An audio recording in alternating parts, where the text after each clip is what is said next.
Vamos a inclinar nuestro rostro y vamos a pedir la bendición de Dios. Cariñoso Dios que estás en los cielos, esta es una noche especial, esta es una noche maravillosa y queremos, Señor, aprovechar la oportunidad de que tú estás en este lugar para invitarte a morar en nuestro corazón, Señor.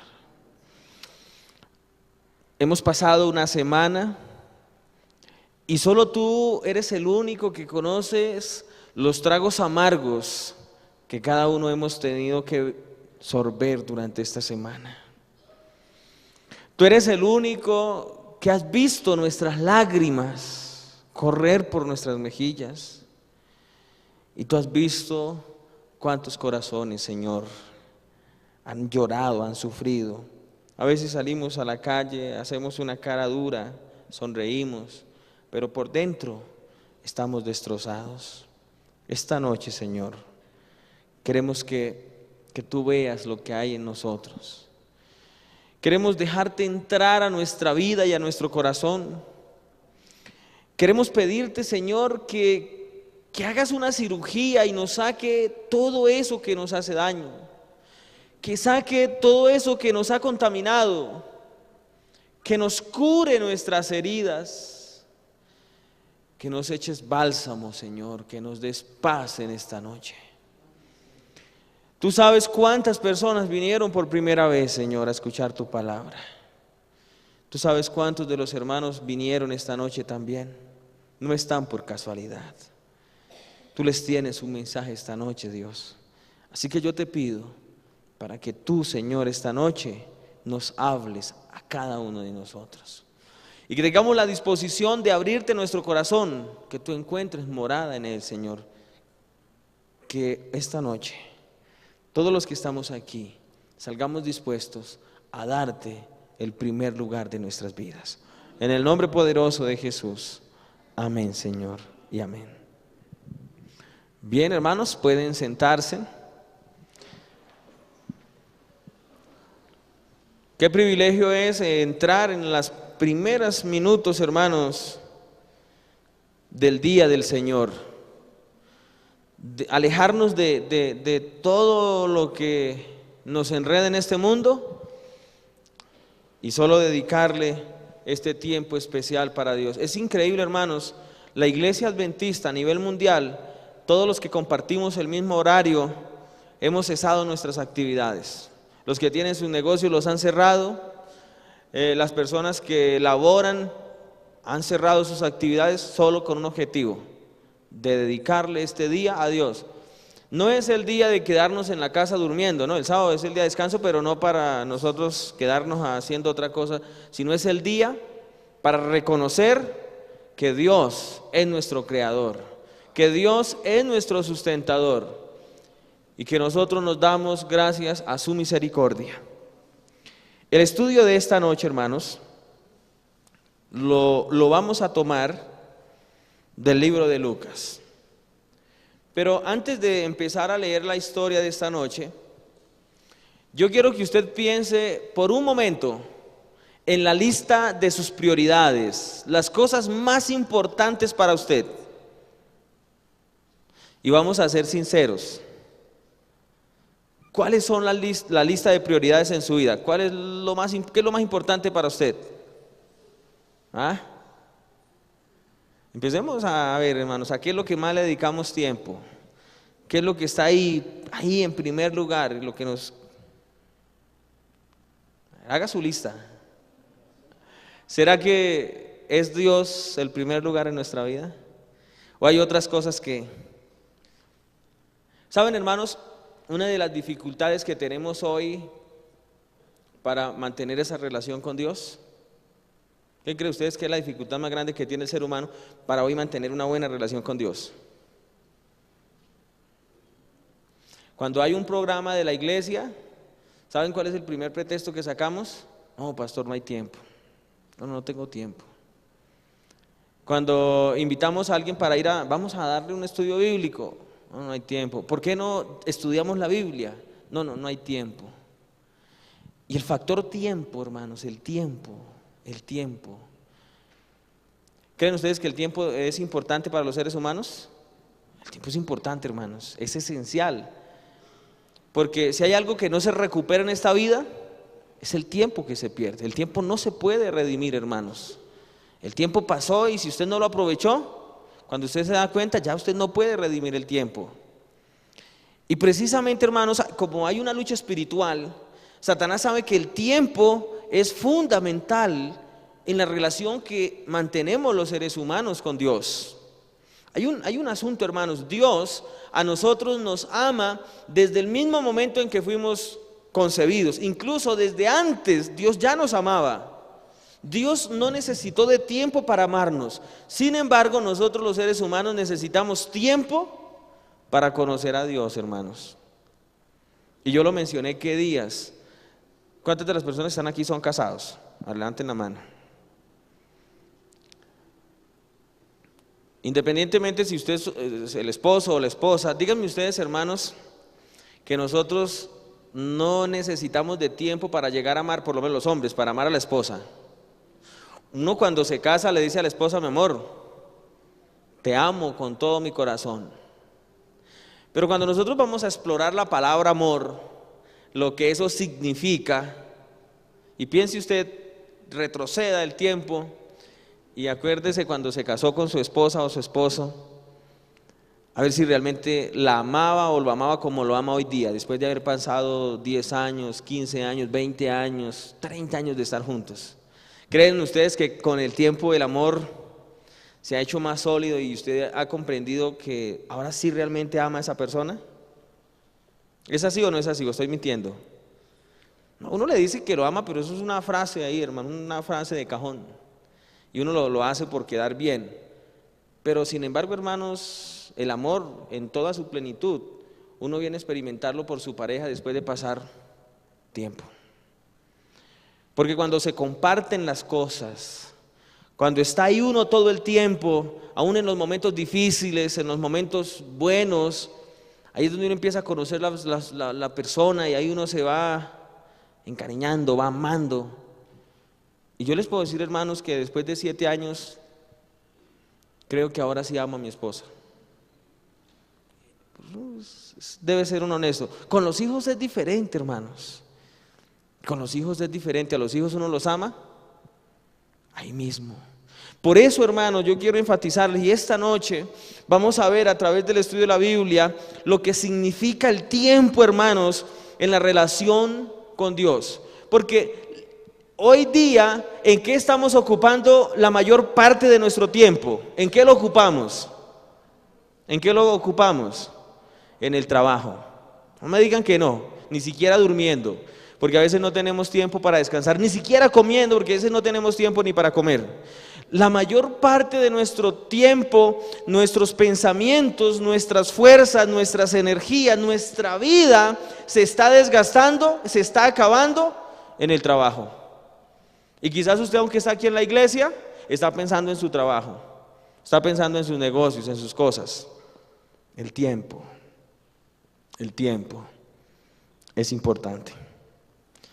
Vamos al libro de Lucas, capítulo 5, y vamos a mirar un milagro maravilloso que el Señor Jesús hizo.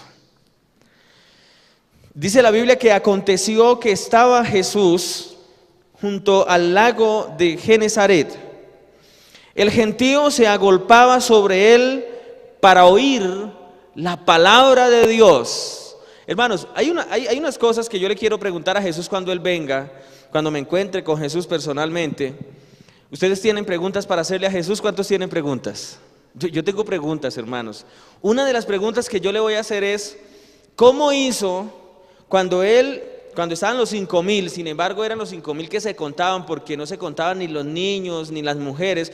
Puede ser que ahí más o menos habían unas 15,000 personas. ¿Cómo hacía para predicarles sin micrófono? Y hasta el último le escuchaba a Jesús y él no gritaba. Hoy día nosotros cuando vamos a hacer un programa pensamos primero en el sonido para que nos amplifique la voz. Jesús no necesitaba eso. Y dice Elena de White que su voz era tan armoniosa, pero que se escuchaba hasta el último rincón. Y él no gritaba, hermanos. Y usted imagínense uno hablarle sin micrófono a 15,000 personas. Yo quiero preguntarle a Jesús, hermanos, ¿cómo hizo eso?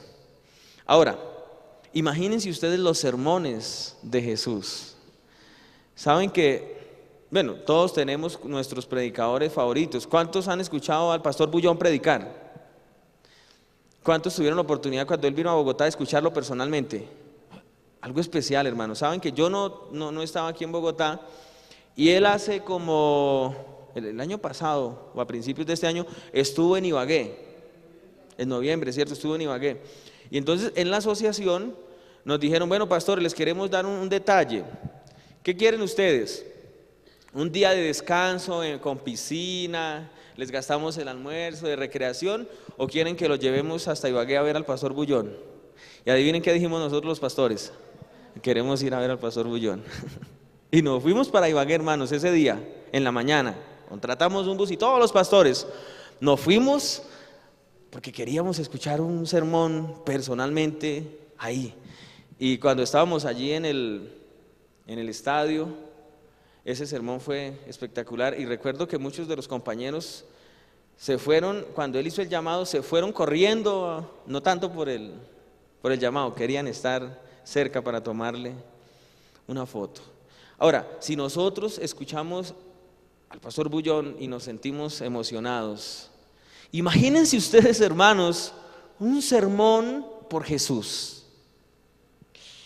Dice que la gente se agrupaba, la gente se agolpaba, la gente quería ir. Y cuando estaban con Jesús, perdían la noción del tiempo, porque es que Jesús duraba era todo un día hablando. Y llegaba la noche y seguía predicando y la gente no se cansaba, no sentían hambre, estaban ahí, no se querían. Así que imagínense un sermón de Jesús, hermanos. ¿Cuántos quisieran escuchar un sermón del propio Jesús? Eso sería algo soñado, ¿cierto? Pero tendremos el privilegio cuando Él regrese por nosotros. Y dice la Biblia que en esta ocasión la gente estaba ahí escuchándolo, estaba agolpada sobre Él para oír la palabra de Dios.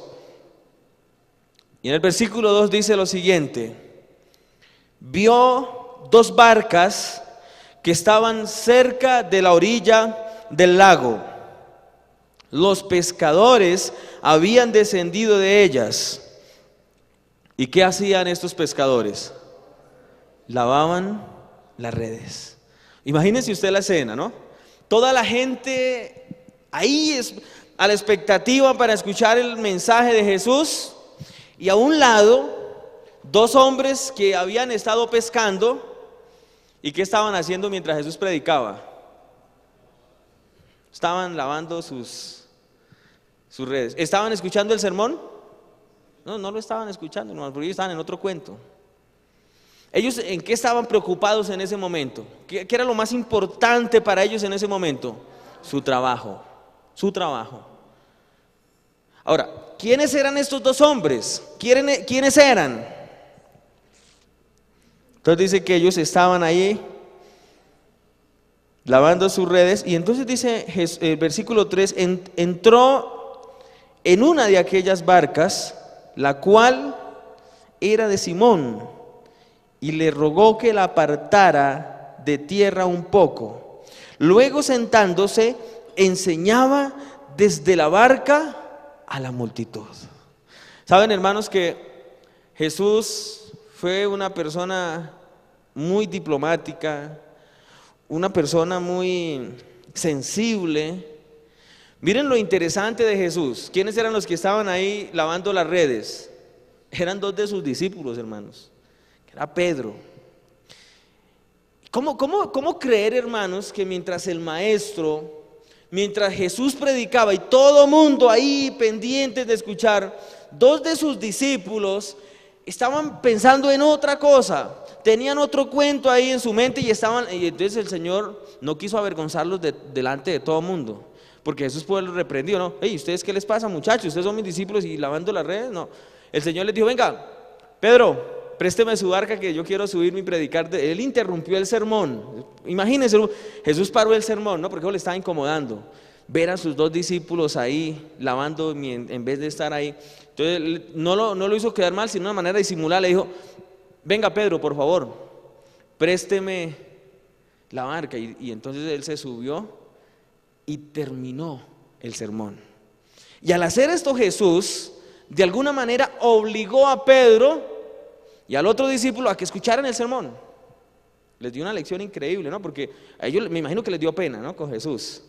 Porque cuando Jesús les hace eso, ellos entregan la barca y ¿qué hacen ellos?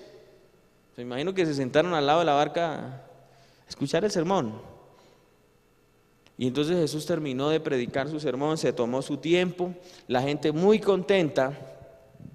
Y entonces mire lo que hizo Jesús. Versículo 4. Cuando terminó de hablar, cuando terminó su sermón, dijo a Simón: boga mar adentro y echad vuestras redes para pescar.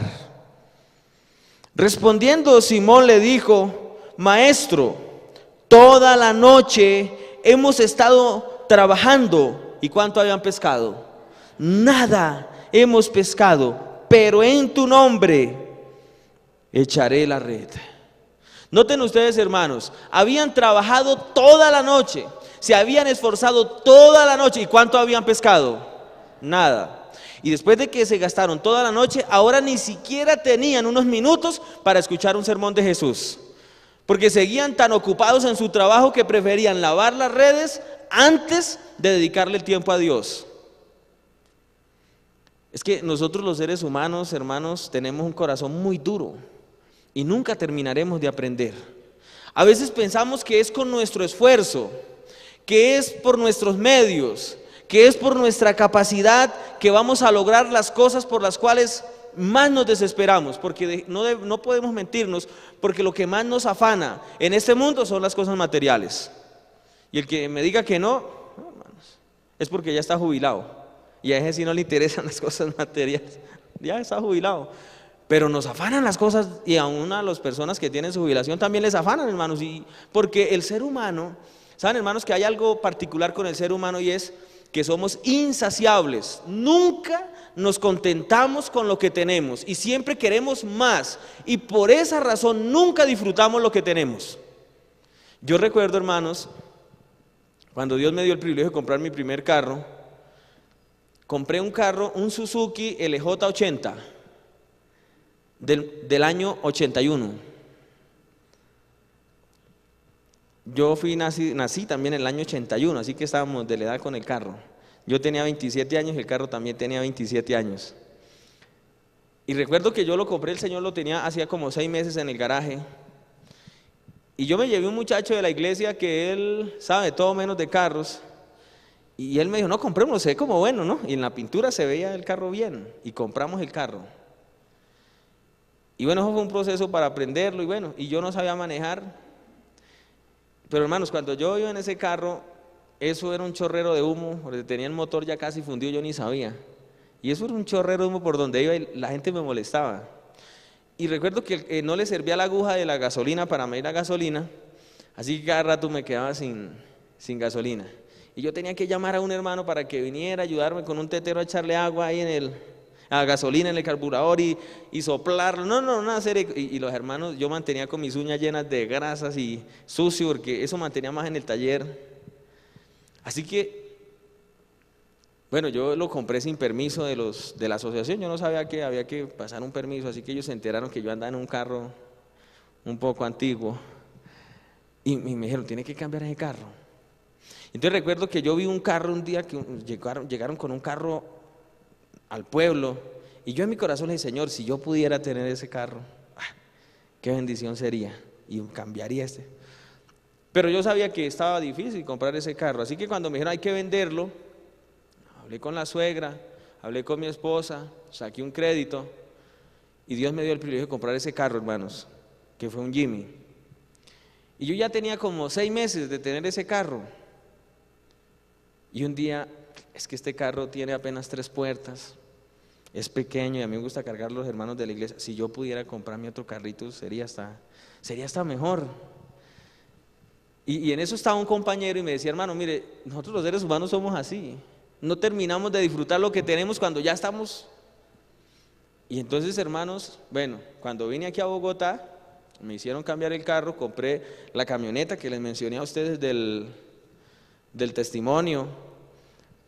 Y bueno, ya hace como 2 meses la camioneta yo la miraba, pero es que esta camioneta está como comiendo mucha gasolina. No, es que esta camioneta. Y ya empecé a buscarla, hermanos, y la vendí. Y ahora tengo este. Y ya, hermanos, ese ya no me gusta y quiero otro. Y así somos los seres humanos. Yo les comento esto para que ustedes se den cuenta, porque yo sé que de alguna manera a ustedes también les ha pasado. Nunca terminamos de valorar, de disfrutar lo que Dios nos ha dado cuando ya queremos. Y así somos todos los seres humanos. No somos felices con lo que Dios nos ha dado y ocupamos nuestro tiempo, gastamos nuestra vida en las cosas materiales porque creemos que esas nos darán paz, porque si nosotros tenemos en nuestra cuenta una buena cantidad de dinero, entonces nos sentimos seguros porque en el futuro no vamos a pasar necesidad, porque nos da miedo que nos venga la vejez y no tener con qué alimentarnos. Y uno escucha decirle a las personas, es que yo no quiero cuando esté viejo depender de nadie, ni siquiera de mis hijos, porque somos hasta orgullosos. Y entonces, hermanos, estos hombres, aunque habían trabajado toda la noche, no les había bastado, hermanos, la noche, sino que estaban dedicando un tiempo especial en el cual Jesús quería impartirles una enseñanza de vida. Y ellos prefirieron, hermanos, perderse en un sermón de esos por lavar sus redes. Y entonces el Señor les dijo, venga, préstenme la barca y vamos a hacer algo. Cuando terminó el sermón, entonces les dice, bueno, vamos a, Pedro, tira la red. Y si nosotros nos imaginamos el momento, las circunstancias en las que Jesús les dice, tiren la red, hermanos, era de día. ¿Cuántas personas había a la orilla del lago? ¿Cuántas personas habían? Eran multitudes. Así que pueden ustedes imaginarse, hermanos, que a esa hora del día, con tantas personas, ¿pueden ustedes imaginarse que podría existir la posibilidad de que existiera un pez por ahí alrededor? Oh, hermanos, esos estaban perdidos, porque siempre donde hay niños, cuando hay niños a la orilla de los ríos, ¿qué hacen los niños? No son inquietos y andan tirando piedras, ¿cierto? Y les gusta jugar, y andan, yo me imagino los niños de aquel tiempo también jugando, así que ¿qué peces podrían haber? Sin embargo, Pedro, algo que sí tenía, hermanos, era que era muy obediente a la palabra de Dios. Era un hombre que, a pesar de sus luchas, de su temperamento, de su carácter, era una persona que siempre le creía a Dios. Y aunque él sabía que era imposible, aunque él había trabajado toda la noche, sin embargo él dijo, Señor, pues si tú me lo dices, Señor, yo lo hago porque tú me lo dices. Aunque para la gente se va a empezar a reír de mí. ¿Qué creen ustedes que iban a pensar las personas de Pedro cuando lo vieran lanzando la red a esa hora y en ese lugar? Iban a pensar mal de él, pero él dijo, Señor, si tú lo dices, yo lo voy a hacer. Versículo 6 dice que cuando lo hicieron, recogieron tal cantidad de peces que su red se rompía. Entonces hicieron señas a los compañeros que estaban en la otra barca para que acudieran a ayudarlos. Ellos vinieron y llenaron ambas barcas de tal manera que se hundían. Viendo esto, Simón Pedro cayó de rodillas ante Jesús diciendo, apártate de mí, Señor, porque soy hombre pecador. ¿Qué había sucedido ahora, hermanos? Porque él había creído a la palabra de Dios. ¿Qué le estaba dando a entender Jesús en ese momento? ¿Qué lección le quería dar Jesús a Pedro? Dice la Biblia que se hundía, hermanos, la barca. Esta vez no se hundía de la tempestad, ¿no? Porque en una ocasión se estaba hundiendo por la tempestad, porque había una tormenta. En esta ocasión la barca se estaba hundiendo de la cantidad de peces que habían logrado coger, hermanos. Se estaba hundiendo por las bendiciones de Dios. Qué interesante, hermanos, que cuando usted le da el primer lugar a Dios, usted se va a hundir, pero de las bendiciones que Dios le da, hermanos. Porque es que cuando nosotros le damos el primer lugar a Dios en nuestra vida, Dios no tiene otra opción con nosotros, sino bendecirnos. Cuando Jacob estaba luchando con el ángel, cuando estaba a punto de encontrarse con su hermano, dice que tuvo esa lucha y entonces él lo tomó y le dijo: yo no te voy a soltar. ¿Y qué era lo que quería él? ¿Qué quería?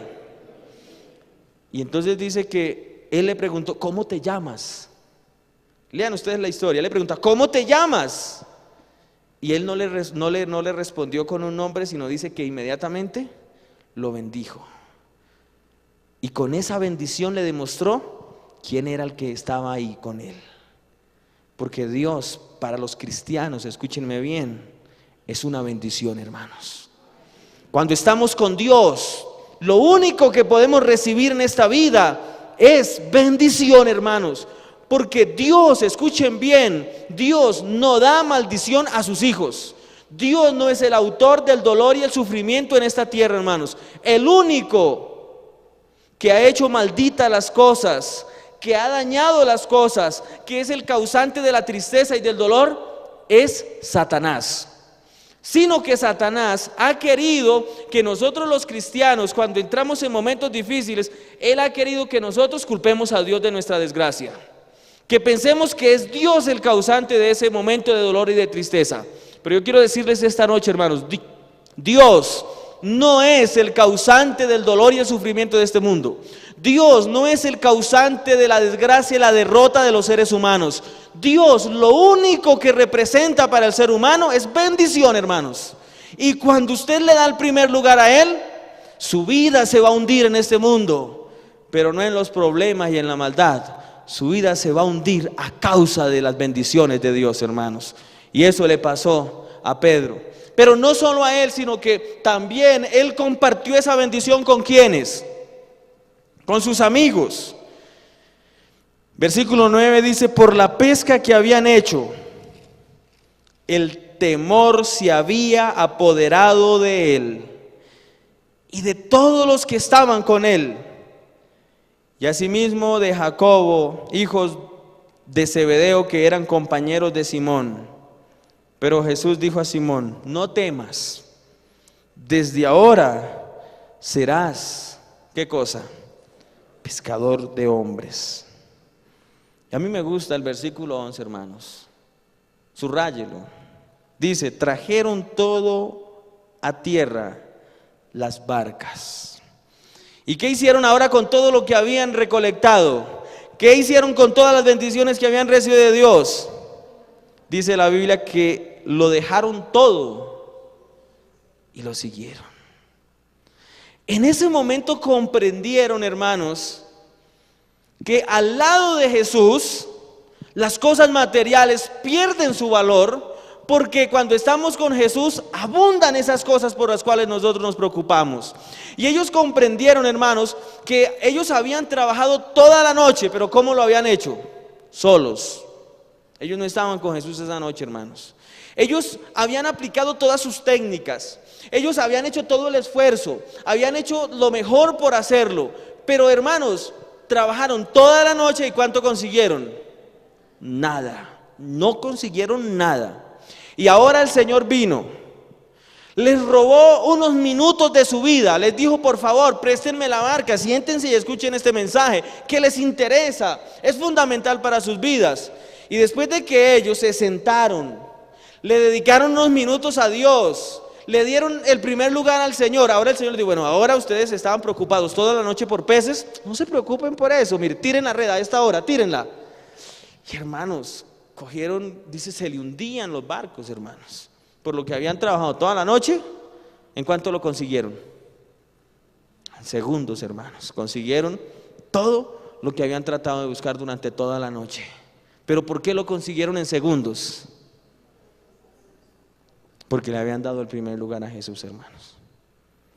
Yo no sé cuánto usted se ha esforzado en esta vida.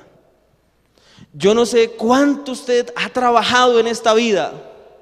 Yo no sé cuánto ha luchado, cuánto ha hecho, cuánto lleva usted trabajando. Mire, hermanos, parte de nuestro trabajo es visitar a los hermanos.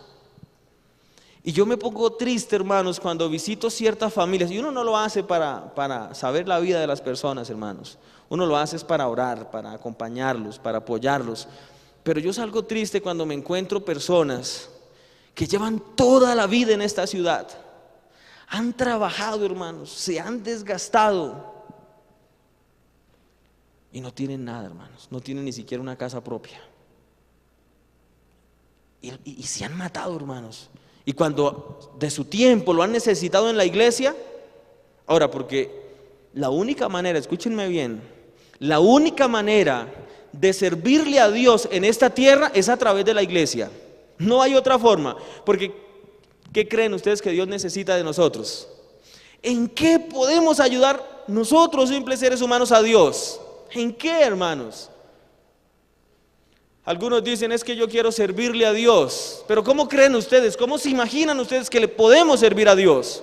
Si no es a través de la iglesia. Es la única manera en que el ser humano le puede servir a Dios, a través de su santa iglesia. Porque Dios no nos necesita. ¿Qué necesita Dios del ser humano? Nada, hermanos. Así que el único trabajo que usted puede hacer por Dios es a través de la iglesia. Y cuando la iglesia necesita de usted, ¿saben qué me contestó un día un hermano? Pues pastor, hágalo usted, porque para eso a usted le están pagando, a mí no. Hermanos, eso es triste, ¿no?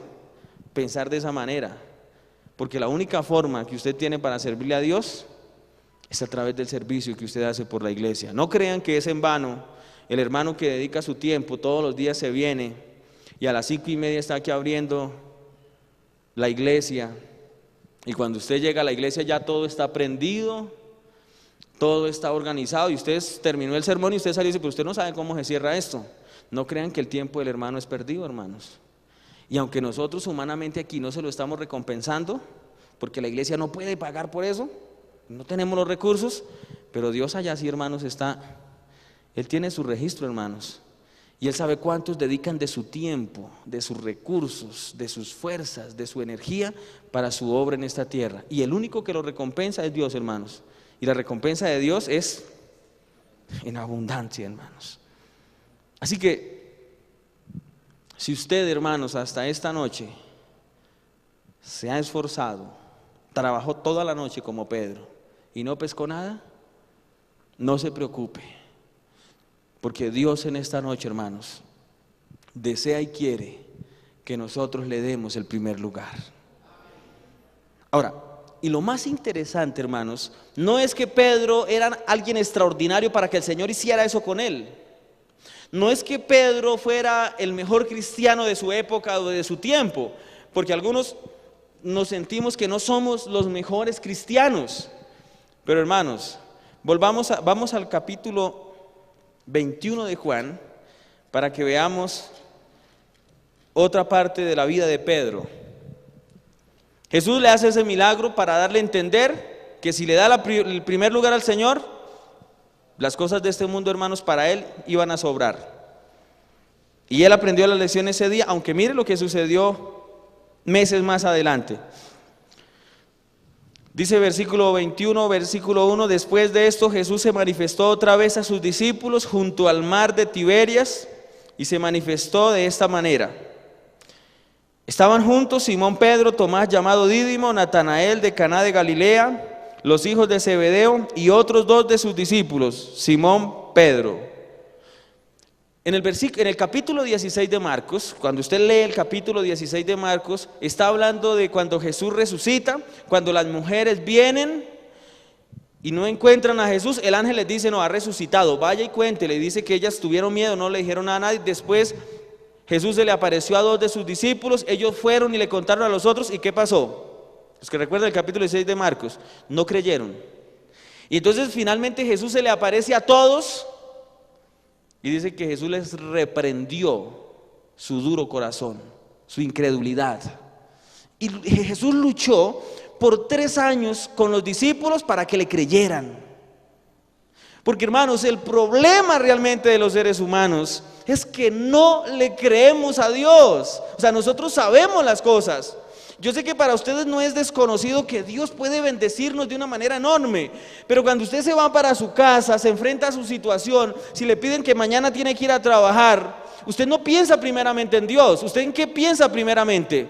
En sus hijos, en el arriendo, en pagar la luz. Y entonces ahí Dios no es el primer lugar. ¿Quién es el primer lugar? Sus necesidades. Siempre estamos pensando primero nosotros cuando nos enfrentamos. Usted el concepto lo tiene, pero cuando vamos a la práctica, ya no somos capaces, hermanos. Y Jesús siempre ahí. Y miren lo que le sucedió a Pedro. Ahora, miren, hermanos, y aquí hay algo interesante. En el capítulo 5 de Lucas, ¿qué le dijo Jesús a Pedro en el antepenúltimo versículo después de la pesca? ¿Qué le dijo? Ya tú no vas a ser más pescador, Pedro. Ya tú no vas a trabajar en esto más. Vas ahora a ser un pescador, un predicador, un pastor. En aquel tiempo, hermanos, la pesca no era el mejor trabajo. Era un trabajo humilde, sencillo, de lo más humilde que había en aquel tiempo, hermanos. Que la persona lo hacía porque no tenía más nada que hacer, era lo último. ¿Qué creen ustedes que sería lo último que podemos hacer en esta ciudad para ganarnos la vida? Porque ya no hay más nada que hacer, lo más humilde y sencillo de esta ciudad. ¿Qué creen ustedes que es? El reciclaje, hermanos. Yo pienso que un reciclador, hermanos, es... Porque para eso usted simplemente sale a caminar y va buscando cartón y cositas. Pero si usted tuviera que hacerlo, ¿lo haría, hermanos? Por su amor a sus hijos. Yo creo que lo haríamos, hermanos. Sin embargo, no porque o alguien sueña siendo un reciclador. Su sueño máximo, no, eso no. Pero si nos tocara, lo haríamos. Ahora, Pedro, hermanos, hacía la pesca porque le tocaba, pero él no era que su gran sueño era ser un pescador, no, era lo que le tocaba, hermanos. Por eso cuando Jesús lo llama, dice la Biblia que él inmediatamente dejó eso y se fue detrás de Jesús. Sin embargo, Pedro tuvo varios momentos, hermanos. Y aquí en el capítulo 21 ya había negado a Jesús, ya había dicho frente a Jesús, no, yo ni lo conozco, un cristiano un poco frío, no era tibio, un cristiano. Y aquí, hermanos, dice que Simón Pedro les dijo, voy a pescar. ¿Y Jesús qué le había dicho? Ya tú no vas a ser más pescador. Ya yo lo saqué de ese mundo, lo saqué de esa vida. Pero él dijo, no, yo voy a pescar porque ¿qué más? Y entonces aquellos 6 que estaban con él, mire lo que le dijeron, vamos nosotros también contigo. Y termina diciendo, pero aquella noche no pescaron nada. ¿Saben, hermanos? Nuestra influencia, la influencia que ejercemos ante las demás personas. O sea, Pedro se devolvió a su vida antigua, pero no lo hizo solo, porque era un hombre de influencia, era un líder, las personas creían en él. Y cuando sus compañeros vieron que Pedro había regresado al mundo donde el Señor lo había sacado, ¿qué dijo él? ¿Qué dijeron los otros? ¿Cuántas veces nosotros hemos arrastrado a la gente también con nosotros, hermanos? Usted puede ser una bendición en su casa porque usted es una persona que lo respetan, lo admiran en su casa. Y si usted le entregara su vida al Señor Jesús, quizás muchos que están ahí con usted lo harían también. Y si usted se va de la iglesia, pues también ellos lo harían, hermanos. Miren lo que es el poder. Yo me gradué con un compañero, Mauricio, el pastor líder lo conoce, él es de Cali. Mauricio era una de las promesas del salón como pastor, increíble, un hombre brillante, una mente. Pero ya en el 4.º año de teología él empezó a tomar malos caminos. Y ya cuando nos graduamos se había apartado de la iglesia y se graduó de teólogo para ser un pastor. Hace como 2 años me llamaron. Venga, Arisa, llámese a Mauricio porque el hombre va muy mal, pero mal. Entonces yo lo llamé, Mauricio, cuénteme, hermano, cuénteme de su vida. No, Arisa, pues, bien, me casé, trabajo en un colegio católico, soy el profesor de filosofía, me ha ido muy bien, un buen salario, pero cuénteme de su vida espiritual. Pues la verdad, Arisa, le cuento algo, el trabajo que tenía la iglesia que hacer por mí ya lo hizo. En estos momentos no me interesa la iglesia, para mí eso ya. Es más, sabe, Arisa, yo ya no creo en la iglesia, eso es para la gente que tiene mente débil. Es más, sabe, estoy dudando de la existencia de Dios, hermano. Y yo le decía, no, Mauricio, no me diga eso, usted se graduó conmigo, usted creció en la iglesia, hermano. Los dos fuimos a predicar y a invitar personas a que le entregaran, no me diga eso, Mauricio. Yo no lo creo. Y me dijo, ¿sabe qué, Arisa? Si usted quiere seguir siendo mi amigo, nunca me hable más de Dios. Pues a mí no me interesa tener esos amigos, hermanos. Y yo nunca lo he vuelto a llamar. Y tuve la oportunidad de ir a Cali el año pasado y me encontré con el padre de Mauricio, porque yo cuando era estudiante fui a Cali, me hospedé en su casa, toda la familia adventista, bien interesante, una familia bien formada desde muchos años en la iglesia. Y entonces me encontré con el padre de Mauricio y le dije, cuénteme hermano, su esposa, su hija, que no las veo en la iglesia.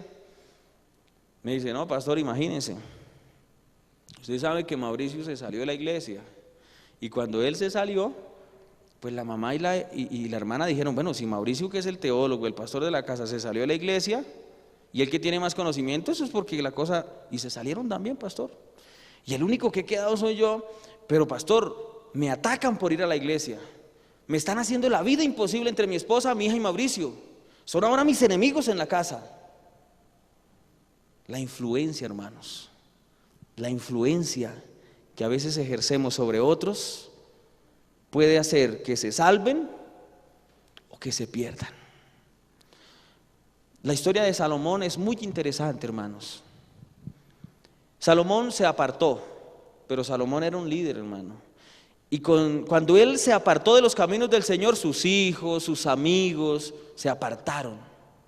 Pero él un día reaccionó, siendo ya un anciano, regresó nuevamente.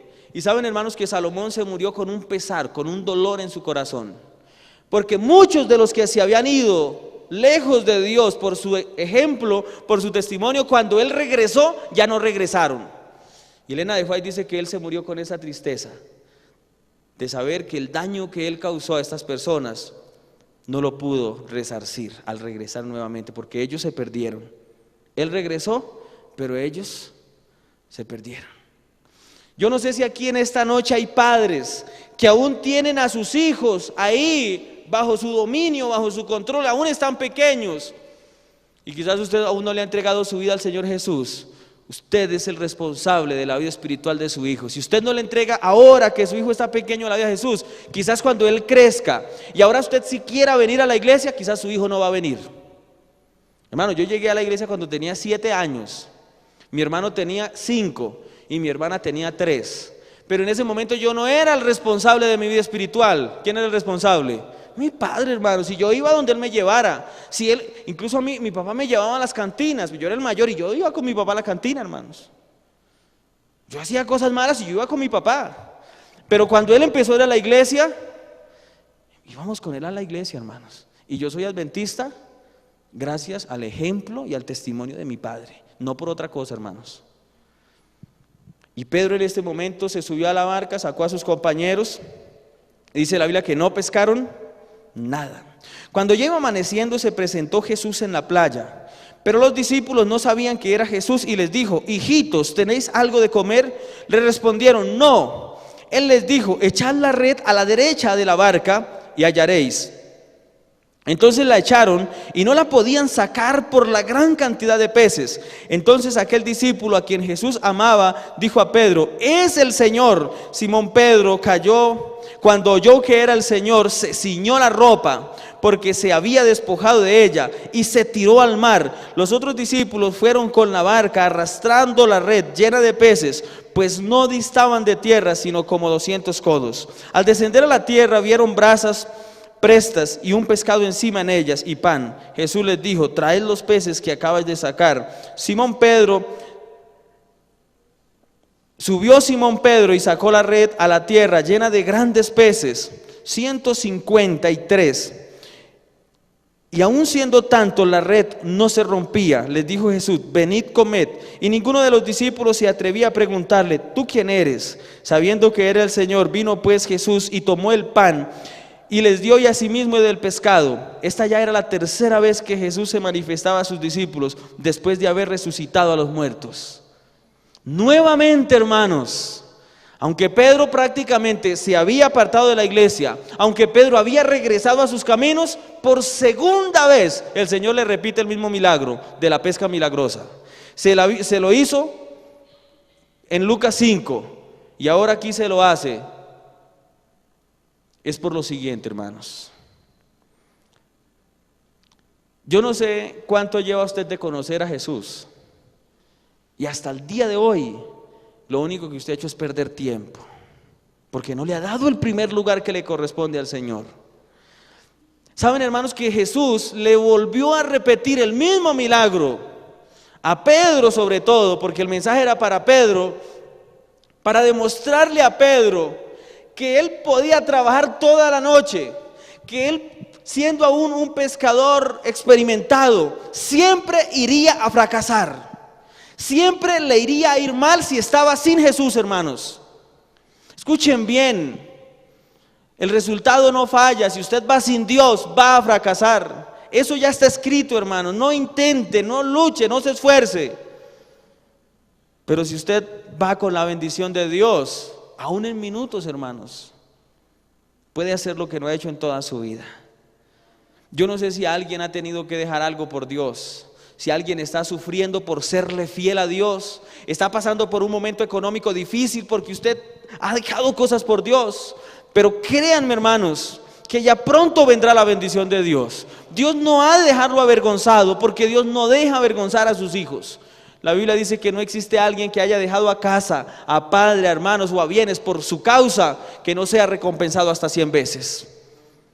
Y ahí el Señor nuevamente le demostró a Pedro que si él le daba el primer lugar, que si él seguía en sus caminos, eso le iba a sobrar, hermanos. Pero que si no, le iba a ir mal. ¿Cuánto pescó la primera vez, hermanos? Nada. ¿Cuánto pescó esta vez ahora? Nada tampoco, hermanos.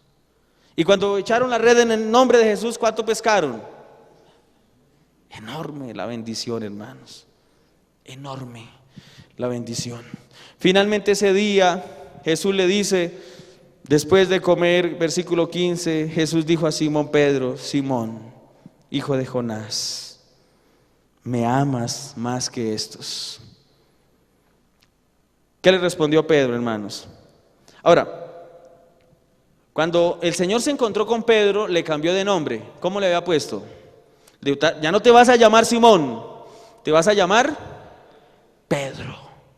Pero ¿por qué razón Jesús aquí no le dice Pedro, sino nuevamente lo llama por su nombre antiguo? Le dice Simón. ¿Quién eras antes de venir a Jesús, hermanos? ¿Un borracho? ¿Un mentiroso?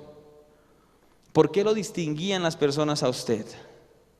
¿Será que ha retrocedido y nuevamente ha caído y las personas nuevamente lo están reconociendo por lo mismo? El Señor le dijo: Simón, ¿me amas? Señor, tú sabes. ¿Qué dice su Biblia? La mía dice: tú sabes que te quiero. ¿Es lo mismo amar que querer? Usted puede querer a su perro, usted puede querer la casa donde vive, puede querer la cama donde se acuesta, pero amar es diferente, hermanos. Ahora, ¿por qué creen ustedes que Pedro no le respondió con la misma palabra que Jesús le estaba preguntando? ¿Por qué Pedro no le dijo: Señor, yo te amo? Porque Pedro tenía vergüenza con Jesús, hermanos.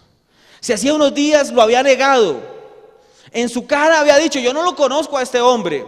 Ahora no solo había regresado a la vida antigua, sino que había regresado y se había llevado a sus amigos, a los discípulos también. Y él tenía vergüenza de decirle a Jesús que lo amaba.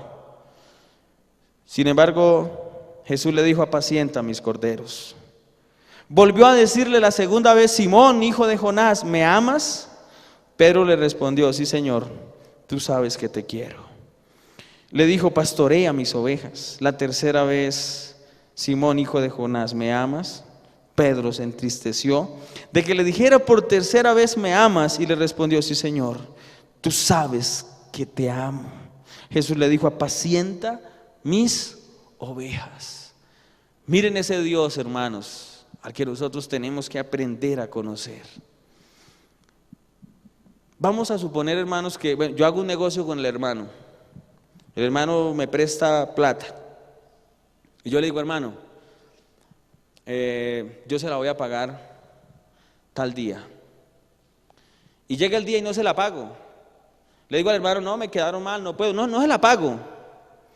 Y entonces pasan los años y yo soy un hombre un poco descarado y nuevamente tengo una necesidad y vuelvo donde el hermano y le digo: hermano, necesito que me preste una plata.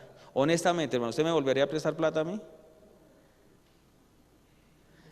Yo creo que no me volvería a prestar plata. ¿Por qué? porque ya no confía en mí, porque le he fallado.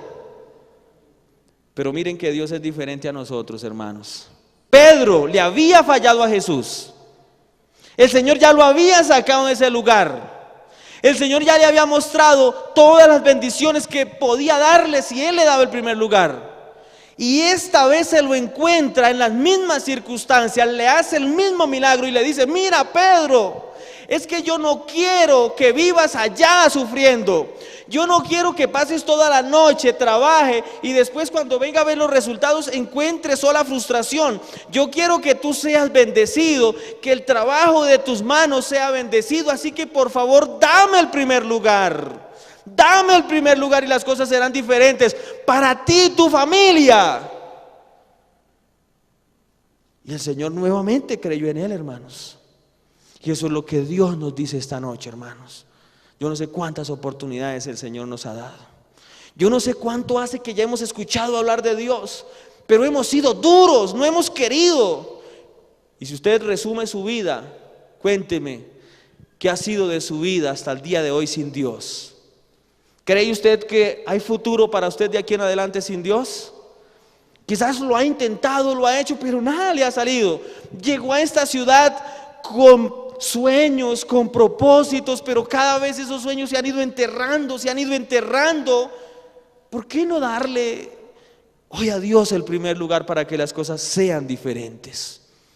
Para que nuestra familia diga: algo ha pasado con él, hace unos años estaba mal y ahora miren, se bautizó, se entregó al Señor y mírenlo cómo está ahora. Y que ellos quieran venir también a seguir al Señor Jesús, hermanos.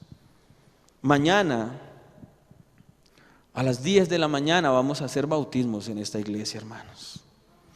Yo no sé si Dios nos permite hacer otra campaña más. Yo no sé si usted puede asistir a la próxima campaña, pero yo siento que si usted vino a esta campaña es porque Dios tiene la bendición para usted en esta campaña.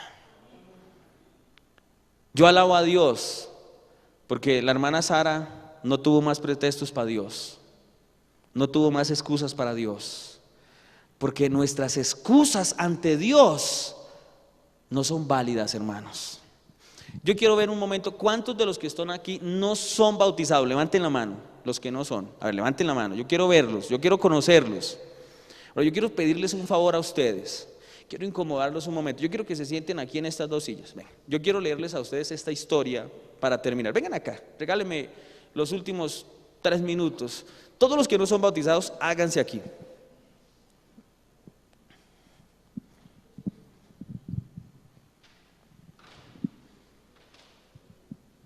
Todos los que no se han bautizado, a ver, utilicemos estas dos sillas. Este mensaje, esta historia es para todos, pero yo se las voy a... es para ustedes. Yo no los conozco, ¿no? Vi a algunos que vinieron anoche, he hablado con usted, ni siquiera recuerdo su nombre. No sé cómo están sus vidas en este momento.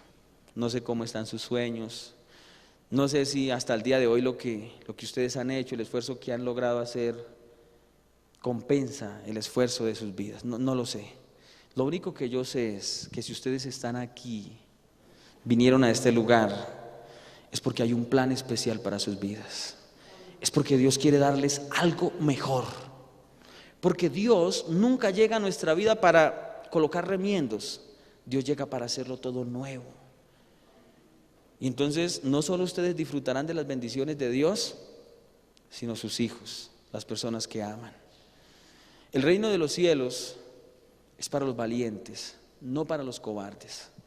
Para aquellos que dejan todo por Dios, porque si ustedes empiezan a pensar ¿qué puede ser más importante en este mundo que Dios? ¿Qué puede ser más importante? Si somos todo lo que somos, es porque Él nos lo ha dado. Yo no sé cómo están sus vidas y no sé si puedan o no puedan bautizarse mañana. Sin embargo, en el nombre del Señor Jesús, yo los invito para que mañana se bauticen. No sé si pueden o no pueden, no sé. Sin embargo, yo quiero que ustedes piensen, si no lo hacen, ¿por qué no lo harían? La Biblia dice en Lucas 1:37, para Dios no hay nada imposible. Así que si usted dice, este es mi problema, yo no puedo por esto, déjeselo a Dios. Dios, yo trabajo los sábados, tú sabes que necesito mi trabajo, pero Dios, yo quiero bautizarme, así que si me echan del trabajo, Dios, tú sabrás qué hace conmigo. Yo no me comprometo con ustedes porque yo no tengo una empresa. Si yo tuviera una empresa les diría, vamos para mi empresa. Pero Dios es el dueño de este mundo. Dios es el dueño del oro y de la plata de este mundo. Todo lo que hay en este mundo, lo que hay, lo que se mueve, todo es de Dios. Así que si todo es de Dios, a mí qué me interesa si mi jefe me echa, si esto es de Dios. Esto no es del jefe, esto es de Dios. Y entonces, escuchen bien esta parábola que el Señor mencionó. Piensen bien, ¿por qué no se bautizarían mañana? Piensen bien, ¿qué le van a decir a Dios? ¿Ya lo pensaron?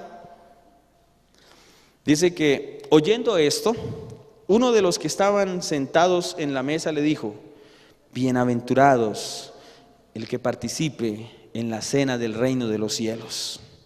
Entonces Jesús les dijo, un hombre hizo una gran cena y convidó a muchos. A la hora de la cena envió a su siervo a decir a los convidados, venid, que ya todo está preparado. Pero todos a una comenzaron a excusarse. El primero dijo, he comprado una hacienda y necesito ir a verla, te ruego me excuses. Otro dijo, he comprado 5 yuntas de bueyes, voy a probarlas, te ruego me excuses. Y el otro dijo, acabo de casarme, por tanto no puedo ir. El siervo regresó e hizo saber estas cosas a su señor. Entonces, enojado el padre de familia dijo a su siervo, ve pronto por las plazas, por las calles de la ciudad, y trae acá a todos los pobres, a los mancos, a los cojos, a los ciegos. Dijo el siervo, Señor, se ha hecho como tú mandaste. Dijo el Señor al siervo, ve por los caminos y por los vallados y fuérzalos a entrar para que se llene mi casa.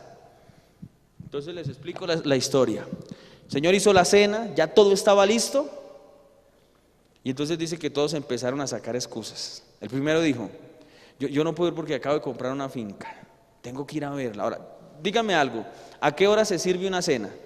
A ver, hermana, ¿a qué horas cree usted que se sirve una cena? Solo invitan a una cena, ¿y a qué horas cree usted que más o menos estaría llegando? 6 de la tarde, ¿cierto? 7 de la noche.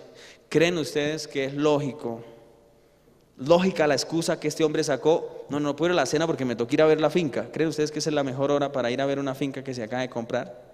Si hay que mirar los linderos, hay que mirar si la finca tiene agua, si no tiene los pastos de la finca. Así que no es la mejor hora. Así que esta excusa era una mentira. Era una mentira, ¿no?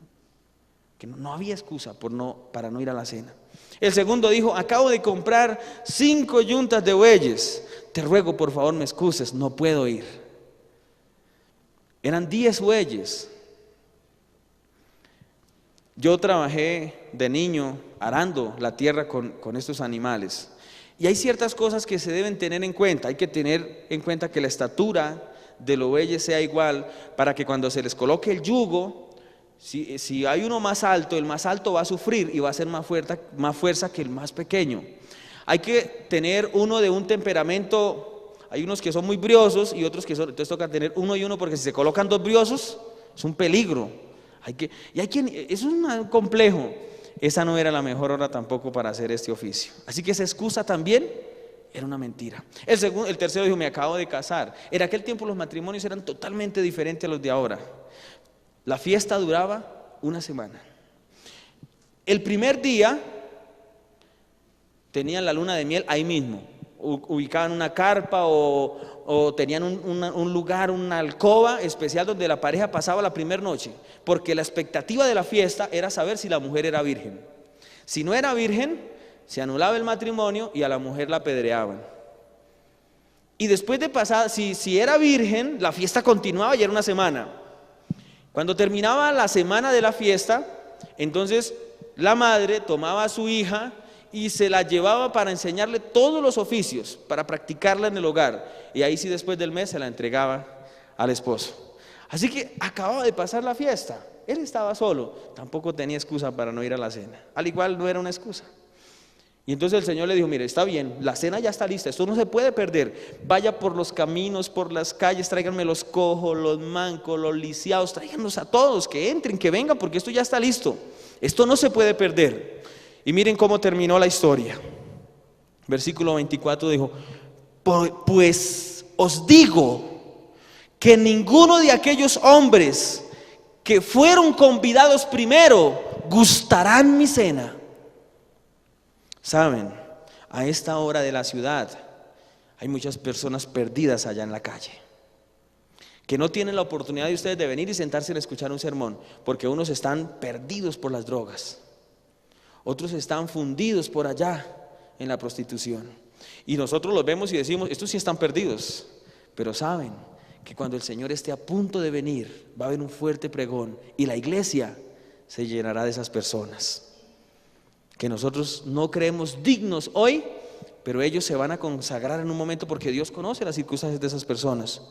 Dios sabe cuántos de esos niños que están comiendo droga son huérfanos y tienen que comer droga porque no tienen padres, y Dios los traerá, porque Dios ama a sus hijos, hermanos. Dios sabe cuántas de esas mujeres que están vendiendo su cuerpo fueron violadas de niñas, están allá. Dios sabe todas esas cosas. Pero dice la Biblia que aquellos que tuvimos la oportunidad de ser convidados primero, si lo rechazamos, no gustaremos esta cena en el reino de los cielos, porque ese es el objetivo final de predicar el evangelio. Un día participaremos de ese gran banquete que el Señor ha hecho para nosotros. Yo quiero decirles a ustedes hoy que ustedes son de aquellos que han sido invitados primero. Dios quiere que ustedes hagan parte de esta familia. ¿Qué le van a decir a Dios? ¿Se van a bautizar mañana? No, no es para mí. ¿Qué le van a decir a Dios? ¿Qué excusa le van a sacar? Señor, mi trabajo. Señor, tengo miedo. Es que acabo de llegar, acabo de conocer. Es que no me he casado, Señor. Vivo en unión libre. ¿Por qué no se casa? Allí hay un pastor y hacemos los papeles y ya. ¿Qué necesitamos para el matrimonio? Las cédulas y ya. Así que, ¿qué excusa usted puede sacarle a Dios mañana? Están invitados, a las 10 es el bautismo. No me contesten esta noche a mí. Yo los dejo que se vayan con esa preocupación para su casa y que luchen con la almohada esta noche. Yo a las 4 de la mañana me voy a levantar y le voy a decir: Espíritu Santo, no los dejen tranquilos. La iglesia también va a orar por ellos, porque esto es una lucha espiritual y es la decisión de ustedes. Si desean hacerlo, estamos mañana a las 10 de la mañana con los brazos abiertos para recibirlos, porque Dios tiene una bendición para sus vidas. Y no están rechazando ustedes la iglesia, habrán rechazado a Dios, porque este banquete es de Dios para todos nosotros. Yo simplemente les transmito el mensaje de Dios. Pero dice la Biblia que aquellos que lo rechazaron primero no gustarán esa cena. Y entonces quizás mañana, en la próxima campaña, estas sillas no estén ocupadas por ustedes. Quizás no estén ocupadas por estos pordioseros que vemos allá en la calle, por otras personas, pero no ustedes, porque ya quizás digo: no, yo ya. Así que esto que yo les estoy hablando es algo solemne, porque de aquí dependerá sus vidas. Y yo oraré por ustedes esta noche, para que Dios los ayude. Oremos por ellos, hermanos, porque esto es algo solemne.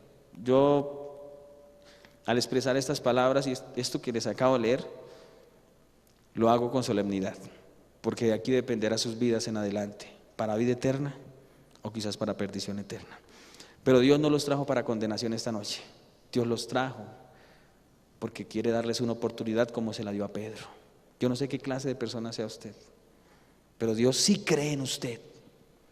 Dios sabe lo que hay en su corazón, y Dios sabe quién puede llegar a ser usted en las manos de Dios, porque el único que conoce lo que hay aquí es Dios. Y esta invitación se las hace Dios a cada uno de ustedes. Vamos a colocarnos de pie y vamos a orar. Oremos. Cariñoso Dios que estás en los cielos, este es un momento solemne, Señor. Aquí en estas dos sillas de adelante están estos hijos tuyos que tú los estás invitando, que tú les estás haciendo el llamado que le hiciste a Pedro, que tú quieres bendecirlos, que tú quieres recompensar la obra de sus manos, pero tú necesitas que estos hombres y mujeres crean solo en ti, Señor, que tan solo crean, y entonces sus vidas serán diferentes. Tú los conoces bien, Dios, y tú sabes qué es lo que hay en sus vidas y en sus corazones. Te pido, Señor, que desde sus corazones en este momento, como respuesta a esta invitación de bautizarse mañana, simplemente salga un rotundo sí, y que no busquen excusas ni pretextos, porque delante de ti todas nuestras excusas y nuestros pretextos son vanas mentiras, y a Dios no lo podemos engañar. Tú sabes, Señor, quién de los que está aquí perdería su trabajo si se bautizara, pero tú quizás has de darle un mejor trabajo. Tú sabes quién de los que está aquí quizás no puede hacerlo porque está en unión libre y debe casarse, pero no tiene ningún impedimento para casarse. Solo es de tomar la decisión y honrar tu nombre, Señor. Tú sabes quién de los que está aquí tiene miedo de fallarte, pero tú has prometido estar con él siempre. Solo tú sabes las circunstancias de cada persona. Tú sabes quién está llegando quizás por primera vez, nunca había venido, pero tu palabra dice que los planes de Dios para nuestras vidas es diferente, Señor. Y la vida del cristiano es un proceso de años que nunca termina. Así que quizás hoy puede ser el principio de un proceso espiritual para el que llegó por primera vez hoy. Porque esto no es de tiempo, es de hacer la decisión, voluntad. Y tú no tomas la decisión por nosotros, tú no respetas nuestra decisión. Yo oraré esta noche, mañana, para que tu Espíritu los traiga, Señor. Porque yo sé que van a pasar milagros, porque estas personas verán la gloria de Dios en sus vidas. Pido también por los hermanos esta noche, por aquellos que quizás en algún momento te han fallado. Hoy tú nuevamente nos das una oportunidad para bendecirnos,